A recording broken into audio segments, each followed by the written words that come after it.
찬송가 214장을 부르시면서 10월 18일 주일 예배를 주님 앞에 올려드립니다.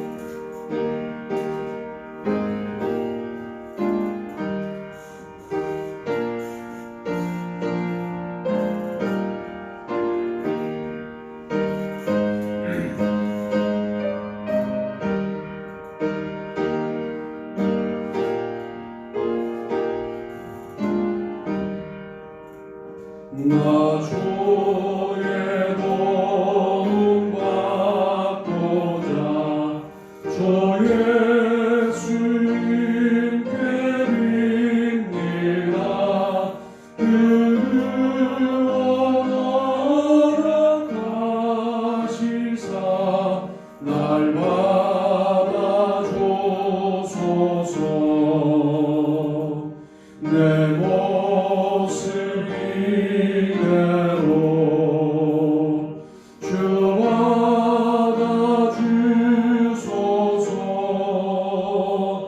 날 위해 돌아가신 주 날마다 주소서. 큰 죄에 빠져 영주를 날 위해 피 흘렸으니 주 영상대로 믿으사 날마다 주소서. 내 모습 이대로 주받아 주소서. 날 위해 돌아가신 주 날마다 주소서. 내 힘과 결심 약하여 늘 깨어지기 쉬우니 주 이름으로 구원해 날마다 주소서. 내 모습 이대로 주받아 주소서. 날 위해 돌아가신 주 날마다 주소서. 간주합니다. 자리에서 일어서시겠습니다.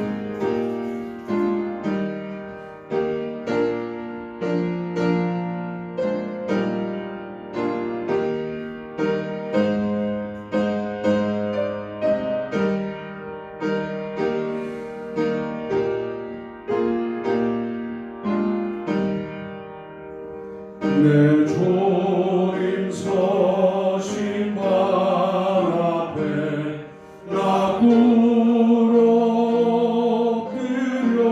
엎드렸으니 그 크신 역사 이루게 날마다 주소서. 내 모습 이대로 주받아 주소서. 날 위해 돌아가신 주 날마다 주소서.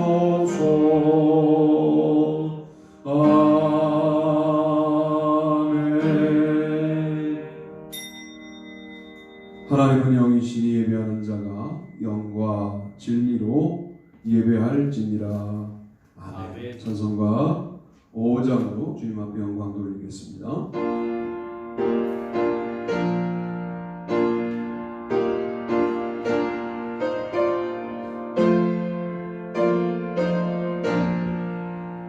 이 천지가 만물 들어 복 주시는 주 여호와 전능성부 성자 성령 찬송하고 찬송하세. 아멘. 다같이 사도신경을 암송하심으로 신앙 고백을 주님 앞에 올립니다. 전능하사 천지를 만드신 하나님 아버지를 내가 믿사오며 그 외아들 우리 주 예수 그리스도를 믿사오니 이는 성령으로 잉태하사 동정녀 마리아에게 나시고 본디오 빌라도에게 고난을 받으사 십자가에 못 박혀 죽으시고 장사한 지 사흘 만에 죽은 자 가운데서 다시 살아나시며 하늘로 오르사 전능하신 하나님 우편에 앉아 계시다가 저리로서 사는 자와 죽은 자를 심판하러 오시리라. 성령을 믿사오며 거룩한 공예와 성도가 서로 교통하는 것과 죄를 사하여 주시는 것과 몸이 다시 사는 것과 영원히 사는 것을 믿사옵나이다. 아멘. 교동문 60번입니다.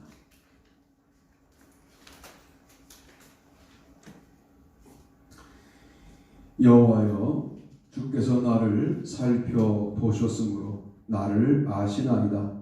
주께서 내가 앉고 일어섬을 아시고 멀리서도 나의 생각을 밝히 아시오며 나의 모든 길과 내가 눕는 것을 살펴보셨으므로 나의 모든 행위를 익히 아시오니 여호와여 내 혀의 말을 알지 못하시는 것이 하나도 없으시니이다. 내가 주의 영을 떠나 어디로 가며 주의 앞에서 어디로 피하리이까. 내가 하늘에 올라갈지라도 거기 계시며 수월에 내 다리를 펼지라도 거기 계시니이다. 내가 새벽 날개를 치며 바다 끝에 가서 거주할지라도 거기서도 주의 손이 나를 인도하시며 주의 오른손이 나를 붙드시리이다. 하나님이여 나를 살피사 내 마음을 아시며 나를 시험하사 내 뜻을 아옵소서. 내게 무슨 악한 행위가 있나 보시고 나를 영원한 길로 인도하소서. 아멘. 다 자리에 앉겠습니다. 기도하십시다. 하나님, 오늘 우리가 주님 앞에 또 이런 모양으로 예배를 드립니다. 어떤 모습으로 예배를 드리더라도 우리의 마음을 다하여 이 예배를 드릴 수 있게 도와 주시옵소서. 예기치 못했던 사태로 인하여 우리가 별 준비가 되어 있지 않았었는데 예배가 이런 형태로 바뀌게 되고 또 어쨌든 주님 앞에 각자의 처소에서도 또 교회에서도 무릎을 꿇을 수 있는 아름다운 형태의 예배가 이제 조금씩 자리를 잡아가고 있습니다. 영과 진리로 드리는 예배가 어디에 있든 가능할 수 있는 영성을 우리에게 주시옵시고 주님을 향한 진심을 잃어버리지 않는 아름다운 성도들로 인도해 주시기를 원합니다. 예배는 해치우는 것이 아니라 우리가 드릴 수 있는 가장 아름다운 것을 주님께 드리는 것이고 또 우리가 인간으로 가장 영광스러운 순간이라는 사실을 기억하게 하시고 우리의 모든 것들을 투여하여 주님을 바라보는 귀한 시간으로 이 시간을 인도하여 주옵소서. 먼저는 앞에 서 있는 주의 종이 그렇게 살아갈 수 있는 믿음과 실력과 영역이 다시 회복되게 도와 주시고 또 예배의 말씀을 기다리는 주님의 백성들도 그와 같은 회복들이 있도록 인도하옵소서. 우리 교회가 이 사태가 안정되든 안정되지 않든 회복되어야 될 부분들이 빨리 회복되게 도와 주시고 안정되었을 때 회복을 지나 부흥의 시대를 열어갈 수 있도록 이 교회를 축복하여 주옵소서. 아멘.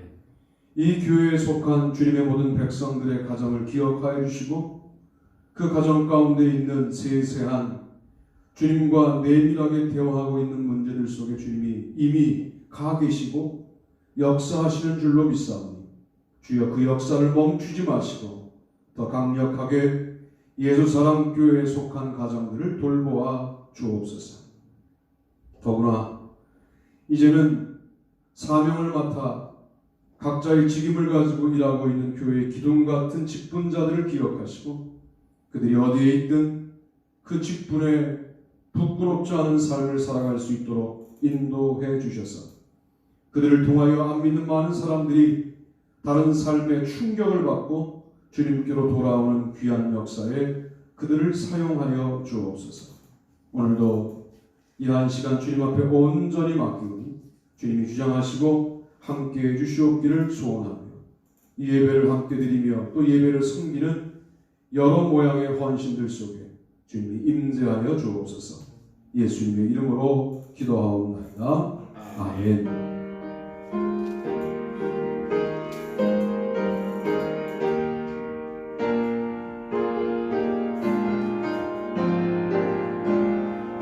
(218장입니다) 내 맘과 정성을 다하여서 주 너의 하나님을 사랑하라. 내 몸을 아끼고 사랑하는 형제와 이웃을 사랑하라. 주께서 우리에게 명하시니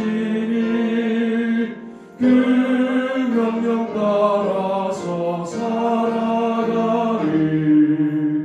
널 미워 해치는 원수라도 언제나 너그럽게 사랑하라. 널 핍박하는 자 위에서도 신실한 마음으로 복을 빌라. 주께서 우리에게 명하시니 그 명령 따라서 살아가리. 나 항상 주님을 멀리하고 형제를 사랑하지 못하였다. 이러한 죄인을 사랑하사 주께서 몸 버려 죽으셨다. 속죄된 사랑과 드리고 내 생명 다 바쳐 충성하리. 아멘. 오늘 함께 나누실 말씀은 학계 1장 14, 15절 말씀입니다. 학계서 1장 14, 15절 말씀 설교 동안에도 읽으시겠지만 함께 우리 한 목소리로 봉독하시겠습니다. 읽습니다. 여호와께서 스알디엘의 아들 유다 총독 수룹바벨의 마음과 여호사락의 아들 대제사장 여호수아의 마음과 남은 모든 백성의 마음을 감동시키시며 그들이 와서 만군의 여호와와 그들의 하나님의 전 봉사를 하였으니 그때는 다리오 왕 제2년 여섯째 달 24일이었더라. 아멘. 제목 전체 제목을 한번 읽어보실까요? 읽습니다. 시작. 우리는 과연 회복될 수 있을까? 1번 읽습니다. 시작. 마음에 감동이 있는가? 이제 설명을 시작하겠습니다. 학계라고 하는 예언자는 학계 성전이라고 말하는 더 세컨 템플 수룹바벨 성전을 함께 세웠던 예언자입니다. 그런데 여러분 성전을 세우기 이전에 무슨 역사가 먼저 있었냐면 그들이 마음의 감동을 같이 느끼는 역사가 있었습니다. 수룹바벨 그러면 총독이니까 정치 지도자예요. 그에게도 마음의 감동이 있었고요. 여호수아, 그러면 여러분이 아는 여호수아 아니고 대제사장 여호수아, 종교 지도자예요. 그에게도 감동이 있었고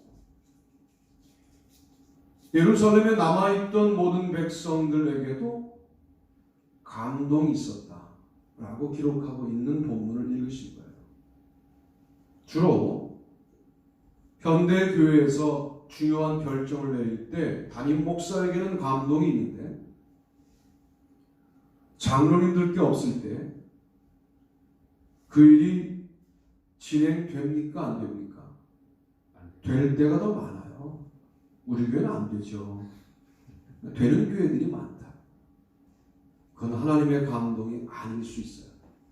그 말씀을 드립니다. 장로님 한 분이 감동했는데 도대체 나한테는 감동이 안 와요. 그러면 놓고 기도해야 돼요. 그 일을 바로 하지 말아야 돼요. 일의 성과만 중요하게 여겨서 마음의 감동도 없이 그 일이 진행되면 그 일은 우리를 파괴합니다. 일이 나를 망가지게 만들어요. 무언가 그 일을 하는 동안 다른 사람의 감동을 중요하게 여기지 않는 사람을 하나님이 감동을 주실 수 있는 영혼으로 바라보지 못하게 만드는 문제가 생기기도 하고 한참 일이 진행될 때 마음의 감동이 나에게만 있어서 했는데 자기를 잘 돌아보니까 욕심이었다는 사실을 깨닫게 돼요. 멈출 수도 없어요.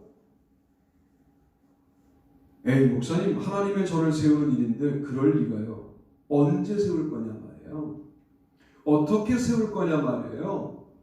이런 모든 부분들의 주님의 감동이 필요하다는 거죠. 자, 그렇게 세워진 성전이 있다고 합시다. 하나님의 감동이 그 가운데 머물겠습니까? 이게 중요한 포인트라는 거죠. 여러분, 건물을 세워서 성도들이 늘었다고 합시다. 주님의 감동이 역사하시겠냐고요. 그러면 어떤 짓을 해야 되냐면 감동이 있는 것처럼 만드는 짓을 해야 돼요. 그 다음에 자, 이게 뭐로부터 시작됐죠? 목회자 개인의 욕심을 감동이라고 강요한 데서부터 시작된 거잖아요. 목회자만 그런 건 아니에요. 교회의 유력한 성도의 이야기를 따라간다고요. 우리가 교회에 유력한 자가 어디 있고 무력한 자가 어디 있습니까? 유력과 무력을 나누는 것 자체가 복음적이지 않잖아요. 그들 모두를 하나님은 동등하게 감동으로 다가오신다는 거예요. 저는 여러분들이 이 감동을 잃어버린 것이, 마음의 감동을 잃어버린 것이 그 어떤 위기보다 큰 것이다 하는 말씀을 드리고 싶어요. 주님을 바라볼 때 더 이상 감동스럽지 않은 거예요. 그런데 오늘날의 문화는 주님을 바라볼 때 감동스럽지 않은 것에 대해서 별반 문제 삼지 않아요. 왜? 나에게 개인적으로 그것이 직접적으로 이 순간 손해가 되진 않거든요. 조금 지나가요. 여러분, 이거 세상에 적응하는 거거든요. 그렇게 하지 마시고 오늘서부터 하나님께서 주시는 마음의 감동을 회복하게 해달라고 기도하십니다. 아멘. 여러분, 이게 회복되지 않으면 죄송하지만 지금 맞닥뜨리고 있는 문제들이 왜 그러겠어요? 유독 나에게만 그런 문제가 있는 것처럼 여겨지는 그 지독스러운 나의 풀리지 않은 상황들이 왜 그렇겠어요? 가정마다 다 있어요. 자녀마다 다 있고 평생토록 그 문제를 놓고 기도하나 풀리지 않아요. 왜 그럴까요? 주님과 연결되어 있으면, 주님이 나와 함께 하신다라고 하는 확신이 감동으로 있으면 그 문제 해결이 문제가 아니라 지금 내가 겪고 있는 모든 상황들도 하나님의 지배와 통치 가운데 있다는 믿음을 갖게 되기 때문에 이거 가지고 주눅들 필요도 없고 이것 가지고 축복받지 못한 인생이라고 설명할 필요도 없고 그저 하나님을 그 문제 속에서도 경험하고 하나님은 나의 인생의 잘된 부분을 가지고도 일하시지만 못된 부분을 가지고도 충분히 아름다운 일을 하신다라고 하는 하나님의 일하심에 대한 확신을 갖기 때문에 상황에 무릎 꿇지 않게 되는 거예요. 그때 주님은 대견하죠. 사실은 인간적인 성공이라고 하는 열매를 많이 주지도 않았는데 저 녀석에게는. 그런데 저 녀석이 그 모든 별로 사람들에게 인정받지 못하는 그런 인생의 결과들을 가지고도 나를 감지한다? 나를 감각한다? 여러분이 하나님이라면 어떤 생각이 드시겠어요? 더 선뜻 다가와 감동을 주시지 않겠냐? 우리 교회가 그와 같은 감동이 강력해지는 교회가 되기를 주님의 이름으로 축복합니다. 아멘. 감동을 목사가 만들어내려고 그래요. 여러분을 애잔하게 만드는 몇 가지 방법들이 있어요. 어떤 스토리를 편지 형태로 읽어드리면 돼요. 그리고 그 이야기의 포인트는 헌신과 희생의 스토리가 탁 들어가면 되거든요. 그런데 여러분들은 그리스도의 십자가의 헌신과 희생에는 눈물이 많았는데 세상적인 이야기의 헌신과 희생의 이야기에 눈물이 흐른다. 그게 은혜겠냐? 눈물만 나오면 십자가와 연결된 줄 아는 것도 한국교회의 잘못된 현상이에요. 정말 십자가의 은혜가 나에게 둘도 없는 은혜라고 느껴져서 흘리는 눈물이냐, 아니면 이 스토리를 내가 애잔한 분위기로 읽어드려서 우는 거냐를 분별하셔야 돼요. 그건 감동이 아닙니다. 그런 감정적인 반응들을 은혜라고 여기는 거, 이거 참 문제입니다. 그래서 부흥 강사들이요, 몇 가지 스토리들을 가지고 계속 드라마타이즈해요. 눈물을 짜내는 거죠. 하는 자기는 얼마나 웃기겠어요. 이 교회에서 했던 스토리를 저 교회에서 또 하는데 조금씩 붙어요. 여러분들을 울리기 위해서. 왜? 울고 나면 한국교회는 은혜 받았다고 그러거든. 우는 게 전부 잘못됐다라고 이 설교를 들으시면 안 되고, 모든 울음이 하나님의 감동은 아니다 하는 말씀을 드리는 거예요. 감동을 만들어내려고 하는 것 자체가 문제입니다. 감동은 감동시키심에가 핵심 포인트예요. 내가 감동하는 게 아니에요. 내가 나를 슬프게 만들어서 우는 게 아니에요. 하나님이 강력하게 임재하니까 그 용어를 뭐라고 설명할 수밖에 없냐면 감동이었다라고 설명할 수밖에 없는 경험을 말하는 거예요. 이걸 감동시키심이라고 말씀하는 거예요. 감동은 수동형으로 우리에게 다가옵니다. 내가 능동형으로 만드는 게 아닙니다. 설교자도 능동형으로 만들 수 없습니다. 말씀을 말씀 그대로 전달하는데 하나님의 감동이 임재해 주시는 거지. 내가 감동을 조작해내는 거 아니에요. 저는 그 얘기에 동의할 수 없는데, 그러나 인간이 감정의 동물이라 그렇게 영향을 받는다는 말씀을 드리고 싶은 것은 뭐냐면, 우리 모두 큰 교회 출신이라 그런 위험 있는 분위기를 알거든요. 일단 교회에 들어갈 때 교회가 주는 강력한 힘이 있어요. 사실 외진 지역에, 그때는 전철역도 없던 그 지역에 한 3,500명 들어가는 성들이 서 있다고 생각해보세요. 제가 그런 큰 교회 목사를 하면서, 부목사를 하면서 느꼈던 게 뭐냐면, 저쪽과 이쪽에 골대를 세우면 축구가 가능하겠다, 이런 생각이 들더라고. 그러니까 교회가 주는 어떤 위압적인 분위기가 있어요. 딱 들어가자마자 또 서울에 있었던 큰 교회는 파이프 오르간이 있거든. 파이프 오르간이 뻥 하고 이제 음악을 내면 그냥 죄인 가요. 그런 어떤 분위기에 압도가 되어서 우리가 앉으면 눈물이 나. 그 눈물을 전부 의심하진 않겠습니다. 그러나 파이프 오르간도 없고 교회가 위압적인 분위기는 7층이라는 사실밖에 없고 들어와 보면 위압보다는 단촐하고 가정적으로 느껴지는 교회인데 오셔서 예배를 드리는데 감동이 있었다? 그건 가짜이기 어려울 것 같다. 그런 생각이 듭니다. 인위적으로 만들어진 것에 감동하지 않겠다라고 결단하세요. 오늘 지금 이 자리에서. 그리고 여러분이 말씀을 스스로 깨닫고 감동을 회복하시겠다라고 결단하시라. 인위적으로 감동하겠다 그러니까 감동스러운 설교를 들어야 되잖아요. 아니에요. 여러분 안에 이미 은혜가 있어요. 그 은혜를 가지고 말씀을 다시 읽으세요. 감동이 생기잖아요.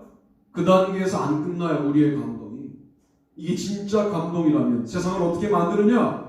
만군의 여호와가 이같이 말하노라. 조금 있으면 내가 하늘과 땅과 바다와 육지를 진동시킬 것이요 또한 모든 나라를 진동시킬 것이며 모든 나라의 보배가 이르리니 내가 이 성전에 영광이 충만하게 하리라. 만군의 여호와의 말이니라. 학개 2장 6절로 7절이에요. 진동시키시는 역사가 생깁니다. 여러분 사소해 보이시죠? 그냥 이 시대에 한 개인으로 부속품처럼 살아가는 것 같고 집안에 갇혀 살아가는 것 같고 인간관계 다 끊어지고 어려우시죠? 그런데 마음의 감동이 회복되면 우리로 인하여 이 세상을 진동시키는 역사를 어떤 모양으로든 일으키시겠다는 거예요. 이게 어떻게 나타날지는 제가 해석할 수가 없는 게 늘 만나던 만남인데 감동이 전달되게 만드실 뿐만 아니라 그가 자기의 고민을 말하는데 나의 그냥 준비되어 있지 않았던 한마디인데 성령님이 인도하셔서 그 한마디에 예전의 인생이 무너지고 새로운 인생으로 회복되는 일들을 여러분 눈앞에서 보게 만들 때 우리는 그 역사를 뭐라고 설명할 수밖에 없어요. 진동시키고 계시는구나. 세상을 흔들고 계시는구나 라고 경험할 수밖에 없잖아요. 예로 들었지만 이 예는 매우 수만 가지 예 중에 너무 빈약한 한 가지 예라고 하는 생각을 여러분에게 말씀을 드립니다. 여러분을 쓰시기 시작한다는 거죠. 마음의 감동이 그렇게 중요한 겁니다. 감정적으로 슬픈 감정으로 남는 게 아니라 하나님이 주셨다라고 하는 마음이 너무나 중요한 거예요.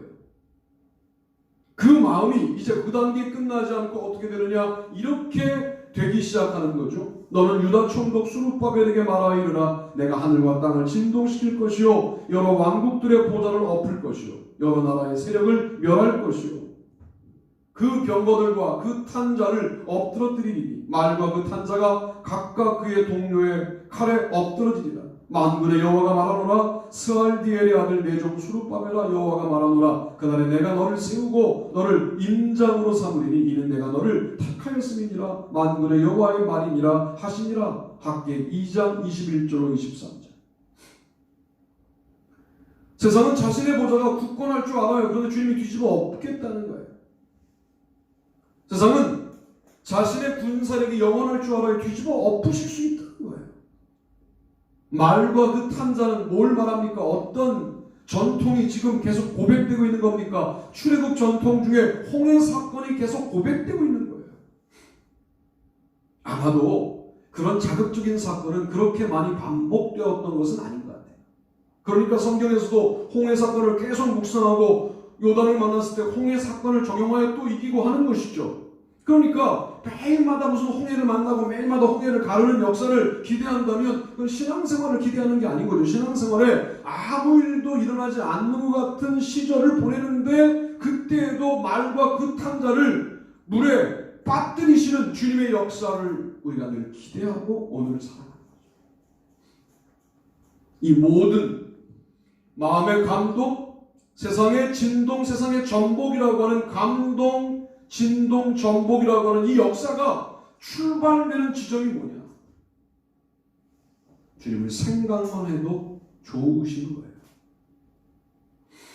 주님을 묵상만 해도 눈물이 나는 거예요. 이렇게 말하면 그런 사람들이 있어. 여러분이 예전에 그랬었다니까요. 그 감동이 회복되는 게 성전이 가시적으로 건물로 세워지는 것보다 훨씬 중요하다. 이렇게 말씀드립니다. 자, 이 말을 여러분의 모든 삶에 적용해 보세요. 나의 모든 인생의 문제가 가시적으로 해결되는 것보다 내 마음에 하나님을 향한 감동이 회복되는 게 더 중요하다. 저에게 적용해 볼게요. 갑자기 우리 교회가 뭐 몇천 명 모이는 것보다 서영석 목사에게 하나님의 마음의 감동이 회복되는 게 더 중요하다. 할렐루야. 아멘. 그런 교회와 성도가 되시기를 바랍니다. 아멘. 두 번째 읽어보시죠. 읽습니다. 시작. 마음에 애통이 있는가. 그들이 내게 이르되 사로잡음을 면하고 남아있는 자들이 그 지방 거기에서 큰 환난을 당하고 능력을 받으며 예루살렘 성은 허물어지고 성문은 불탔다 하는지라. 내가 이 말을 듣고 앉아서 울고 수일 동안 슬퍼하며 하늘의 하나님 앞에 금식하며 기도하여 아멘. 자, 예루살렘 성이 무너진 사실을 느헤미야만 알았습니까? 그렇지 않아요. 자, 한국교회 어려운 거 우리만 압니까? 다 알아요. 물론 그 어려움에 많은 부분들이 오해도 있고 억울한 부분도 있습니다만 우리가 빌미를 제공한 부분도 있고. 자, 저는 한국교회가 무너졌다고 생각하지는 않고 한국교회를 한국교회 되게 만드는 성이 무너진 거 아닐까? 그런 생각을 해보는 거예요. 울타리가 무너져 버리니까 세상이 막 들어오는 거죠. 문이 막 열려 있는 거예요. 성이 성으로서의 기능을 못하고 있는 거예요. 세상이 들어올 때 분별하여 문을 열어서 들어오게 하고 막을 때 막고 하는 기능들이 성벽이 무너지자 없어져 버린 것이죠. 자, 이 문제를 우리만 알고 있습니까? 모두 알고 있는데 주님이 쓰시는 사람은 어떤 사람이냐? 마음에 그 문제에 대하여 애통함이 있는 자를 쓰시는 거죠. 이것은 성벽이 50일 만에 세워지는 가시적인 결과보다 훨씬 더 중요한 출발점이다 하는 말씀을 드리는 거예요. 우리는 결과를 내야 하는 그런 시대에 살고 있어요. 맞아요. 결과를 내지 않으면 도대체 우리가 이 시대를 살아갈 수 없으니까 결과를 내야죠. 그러나 그 결과를 내기 위하여 우리가 무엇을 상실하고 있느냐에 대하여 민감하게 반응할 필요가 있는데 그것은 하나님이 주시는 마음의 감동을 잃어버리고 결과를 냈다면 그게 정말 축복이겠는가.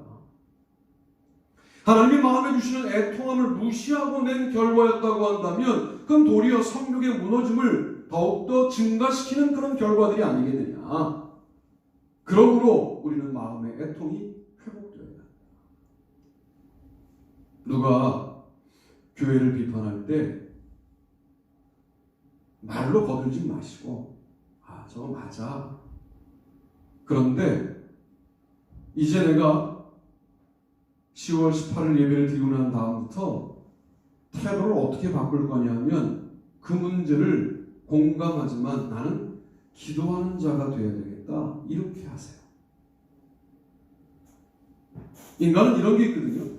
함께 막 비판하면 순간 청량감 있는 시원함이 와요.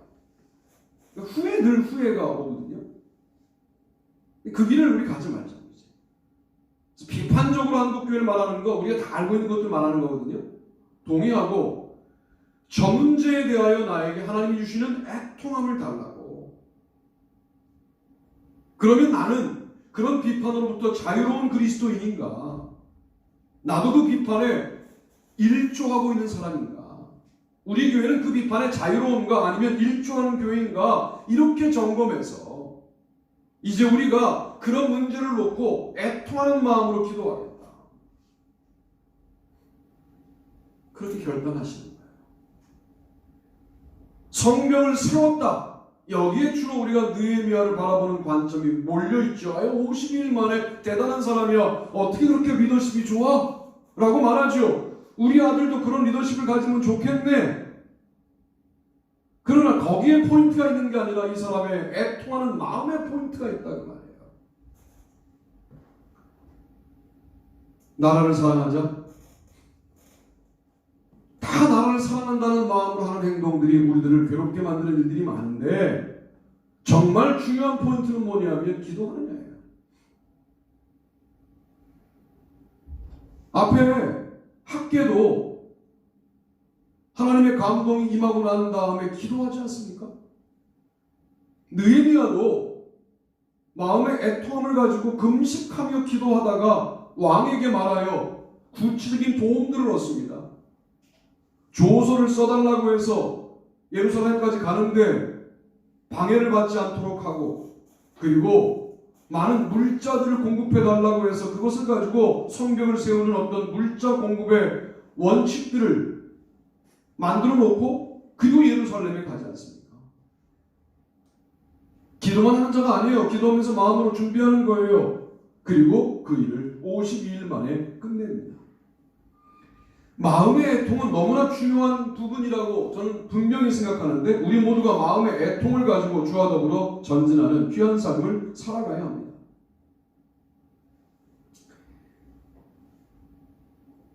마음의 애통, 이거는 안타까운 마음이에요. 공격하는 마음이 아니에요. 사랑하는 마음이에요. 교회를 사랑하는 마음이 애통하는 마음으로, 형제를 사랑하는 마음이 애통하는 마음으로, 저렇게 살면 안 되는데, 저렇게 살면 멸망인데, 근데 그 길에 가는 그 형제를 돌려 세울 수 있는 능력이 나에게는 없는데 할 때 어떤 마음을 먹어야 하느냐? 아니, 그렇게 살다 죽게 내버려둬. 이게 아니라 안타까운 마음으로 애통하는 마음입니다. 하나님을 대적하는 저런 삶에 관련하여 얼마나 위험하다는 사실을 모르고 살아가는데, 저거 참 위험한 일인데 어떻게 하면 좋을까? 대적하다가 맞아 죽게 만들어. 이게 아니라 안타까운 마음으로 애통하는 마음을 형제들을 향하여 가질 수 있겠는가? 여러분, 이 마음이 교회를 교회되게 하고, 여러분의 가정을 가정되게 하고, 우리를 성도되게 하는 힘입니다. 그런 마음이 회복되기를 주님의 이름으로 축복합니다. 아멘. 마지막 세 번째로 우리 이 부분을 함께 나누시죠. 읽습니다. 마음의 중심이 있는가? 에스라가 여호와의 율법을 연구하여 준행하며 율례와 규례를 이스라엘에게 가르치기로 결심하였더라. 아멘. 에스라서 7장 10절 말씀입니다. 여호와의 율법을 연구하여, 참 말씀이라는 게요, 여러분들은 어떻게 여기시는지 모르겠습니다만 무섭습니다. 이번 주간에는 제가 새벽 예배 때 말씀을 묵상하는데 항상 기뻐하라, 그 다음 단계가 뭘까? 그랬더니 주야로 심히 간구함은, 이라는 표현이 나와요. 우리는 항상 기뻐한다는 마음으로 기쁨을 유지하면 될 줄 아는데 그게 아니라 주야로, 항상이란 말이에요. 주야로란 말은 오늘 주야로, 내일 주야로, 항상이잖아요. 심히 간구하라. 항상 기뻐하는데 모든 기쁨으로 기뻐하라는 거예요. 그러니까 항상 기뻐하는데, 제가 기도를 먼저 말했군요. 항상 기뻐하는데 모든 기쁨으로 기뻐하라는 거예요. 그러니까 항상 기쁨을, 자, 10시에 기뻐할 때 100 중에 70 정도 기뻐했는데, 그 다음 11시에 기뻐할 때 80 기뻐할 때, 이렇게 기뻐하는 게 아니라 일어나자마자 기뻐할 때 100을 기뻐하고, 그리고 마지막 잠들 때까지도 100을 기뻐하라는 거예요. 모든 기쁨으로 기뻐하라는 거예요. 차원이 달라지는 거예요. 쉬지 말고 기도하라. 주야로, 쉬지 말고를 전제하는 거죠. 심히 간구하라. 주야로 간구하는데 정말 간절하게, 매우 간절하게 기도하라는 거예요. 이걸 쉬지 말고 하라는 거예요. 많이 달라져요. 우리는 기도를 쉬는 죄를 범치 않았어. 그런데 기도를 매우 약하게 했던 시간들이 있잖아요. 안 된다는 거예요. 범사에 감사하라 할 때 끊임없이 감사하라는 표현이 또 나와요. 범사에는 뭐냐면 사건과 사건마다 감사라는 거거든요. 근데 사건과 사건 사이에는 어떻게 할 거예요? 그때도 감사해야 무슨 감사가 돼요? 끊임없는 감사가 되죠. 이게 모두 데살로니가 전서에 있는 말씀이에요. 참, 아니 항상 기쁨도 안 되는데 그 다음 갈 길이 또 있다니까요. 얼마나 멀어요, 갈 길이.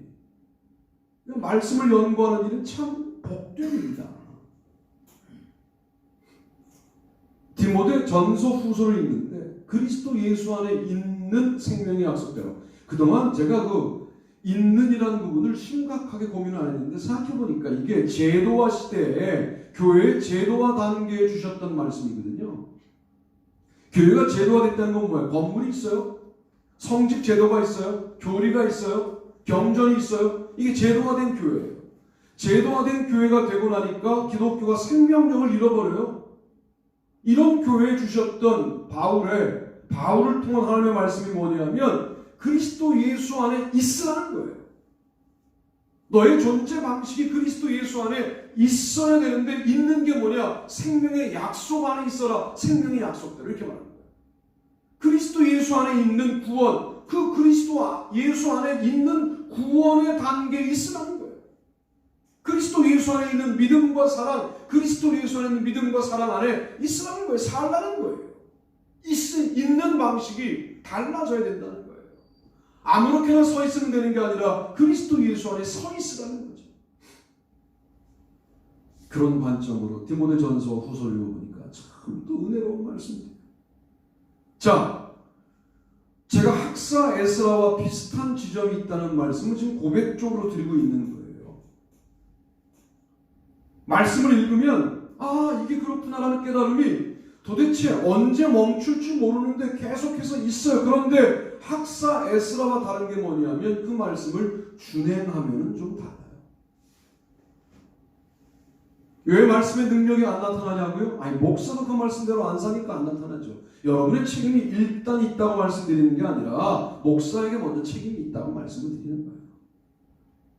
말씀의 깨달음은 너무나 엄청나요, 우리 교회를 향한. 그런데 내가 그 깨달음을 모두 삶으로 구체적으로 실행하지 못하는 수준의 목사라고.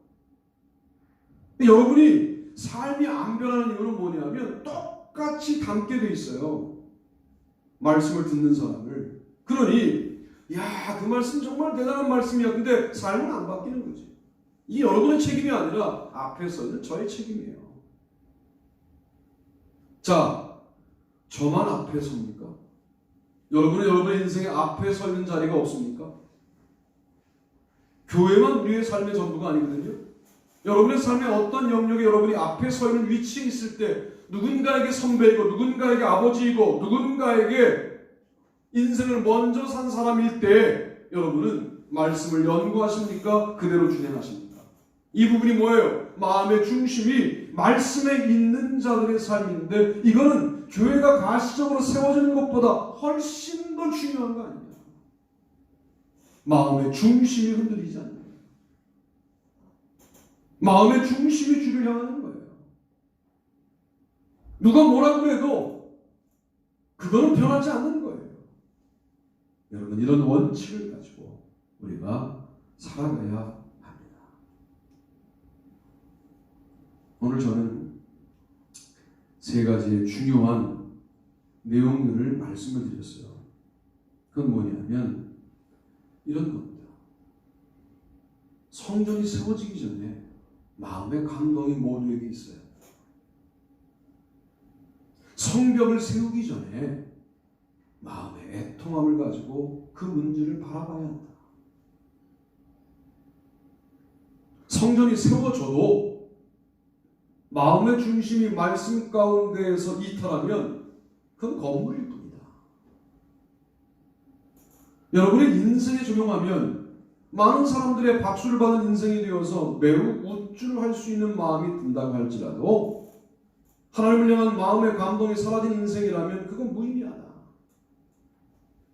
많은 성과를 거두었으나 그것이 나의 성과가 되고 주님께 돌리는 영광이 되지 않은 이유가 뭐냐?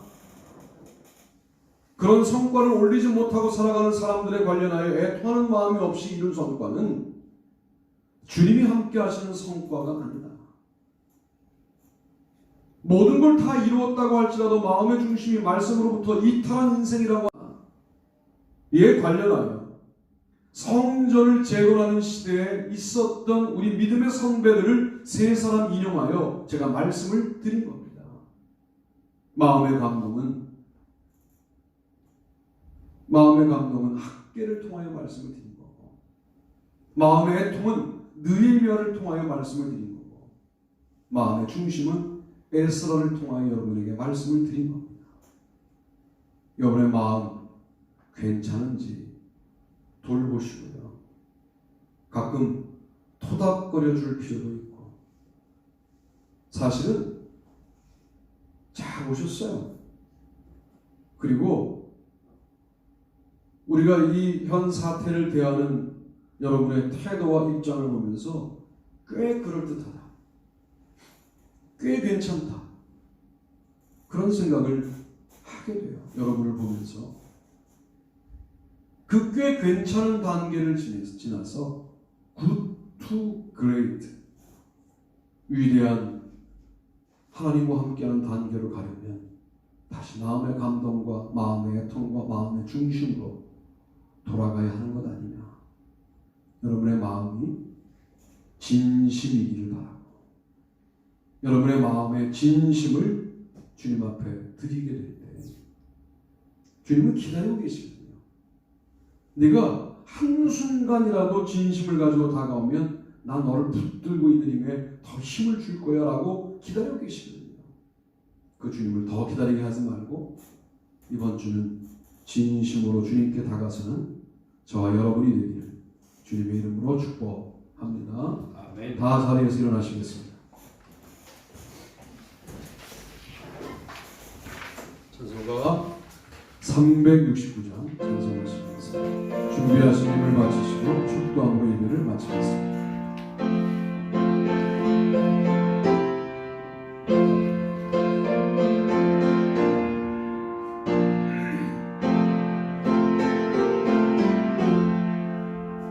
죄짐 같은 우리 구주 어찌 좋은 친구인지, 걱정 근심 무거운지 우리 주께 맡기세. 좋게 고함 없는 거로 복을 받지 못하네. 사람들이 어찌하여 아랠 줄을 모를까. 시험 걱정 모든 괴로움 없는 사람 누군가. 부질없이 낙심 말고 기도드려 아뢰세. 이런 진실하신 친구 찾아볼 수 있을까. 우리 약함하시오니 어찌 아니하릴까. 근심 걱정 무거운지 아니 진짜 누군가.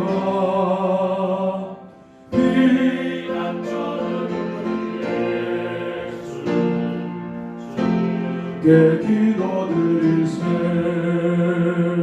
세상 친구 멸시하고 너를 조롱하여도 예수 품에 안기어서 참된 위로 받겠네.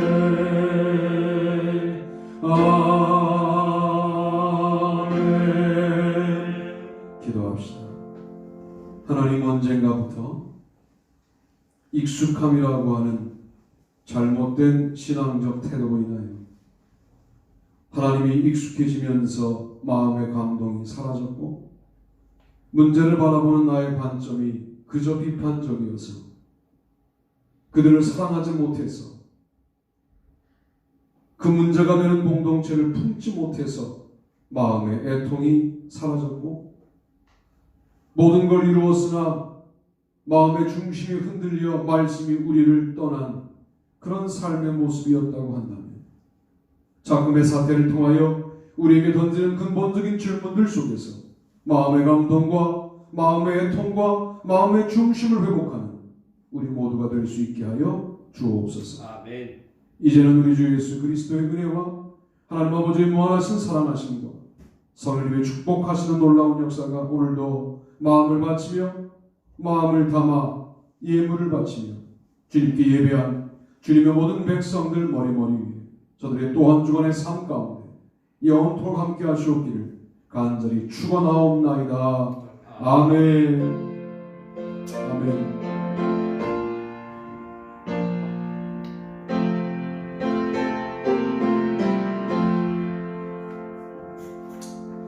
다 자리에 앉으시겠습니다. 광고 올리겠습니다.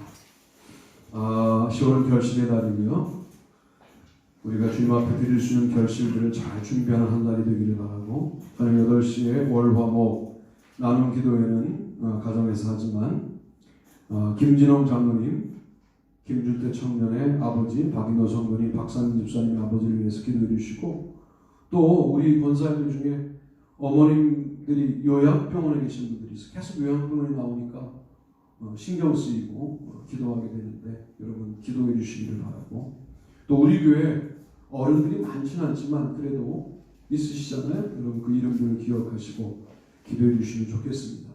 이게 어른들에게 더 취약한 것 같아요. 그리고 다음 주는 종교개혁 기념주일로 드리고요. 기도는 문화권사님이 하시고요. 추수감사절 총동원 주일 태신자를 결정하고 우리 기도하는 일을 계속해 주시길 바라고 자 이제 중요한 결정을 내려야 돼요.